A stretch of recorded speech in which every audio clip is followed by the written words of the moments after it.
Pasukan Houthi Yaman dilaporkan baru saja menyerang fasilitas militer Israel di kota pelabuhan Eilat. Serangan ini menggunakan senjata baru yakni rudal balistik yang diberi nama Palestina. Juru bicara Houthi, Brigjen Yahya Saree menjelaskan, penamaan senjata baru ini merupakan solidaritas Yaman terhadap korban genosida Palestina. Pasukan Houthi Yaman baru saja menyerang fasilitas militer Israel di kota pelabuhan Eilat. Serangan tersebut dilakukan menggunakan senjata baru, yakni rudal balistik yang diberi nama Palestina.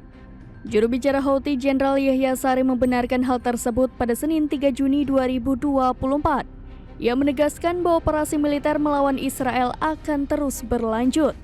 Hal ini sebagai bentuk solidaritas terhadap Palestina yang menjadi korban perang. Dikutip dari Al Arabiya via Tribun News pada Rabu 5 Juni 2024, melalui akun X-nya Brigjen Saree mengatakan rudal balistik bernama Palestina untuk pertama kalinya menyerang fasilitas militer Israel di Eilat.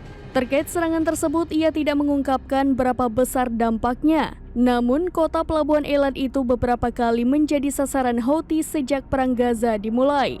Houthi menilai kota Eilat sejatinya adalah milik Palestina yang direbut oleh Israel. Sementara itu, operasi di Laut Merah menargetkan kapal-kapal terafiliasi Zionis juga masih berlanjut.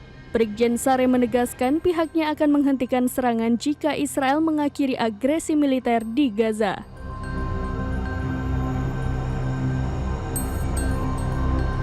Demikian informasi terkini, Syed Daralon. Saksikan terus berita lainnya di kanal YouTube Serambi News, website dan Facebook serambinews.com. Download Tribun X sekarang. Menghadirkan lokal menjadi Indonesia.